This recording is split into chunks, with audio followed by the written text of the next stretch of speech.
എല്ലാവർക്കും നമസ്കാരം. ഇന്നത്തെ ശുഭചിന്ത: നമ്മളോടുള്ള ഇഷ്ടക്കൂടുതൽ കൊണ്ട് മാത്രം പിണക്കം നടിക്കുന്ന ചില സൗഹൃദങ്ങളുണ്ട്. അമിത സ്നേഹം ആരെയും സ്വാർത്ഥരാക്കും. അപ്പോൾ ദേഷ്യവും പിണക്കവും ഉണ്ടാവുക സ്വാഭാവികമാണ്. ഹൃദയം നിറഞ്ഞ സ്നേഹത്തിൽ നിന്ന് പിറവിയെടുക്കുന്ന അത്തരം പരിഭവങ്ങളും പിണക്കങ്ങളും നമ്മൾ അറിയാതെ പോകരുത്. ജീവിതത്തിൽ വളരെ അപൂർവമായി കണ്ടുമുട്ടുന്ന ചില വ്യക്തിത്വങ്ങളുണ്ട്.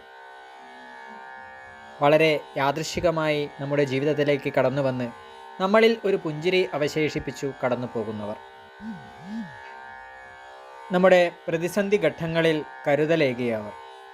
കാലമേറെ കഴിഞ്ഞാലും അവർ നമുക്ക് സമ്മാനിച്ച പുഞ്ചിരി നമ്മുടെ ഹൃദയത്തിൽ നിന്നു ഒരിക്കലും മാഞ്ഞു പോകില്ല. എല്ലാവർക്കും നന്മകൾ ഉണ്ടാകട്ടെ.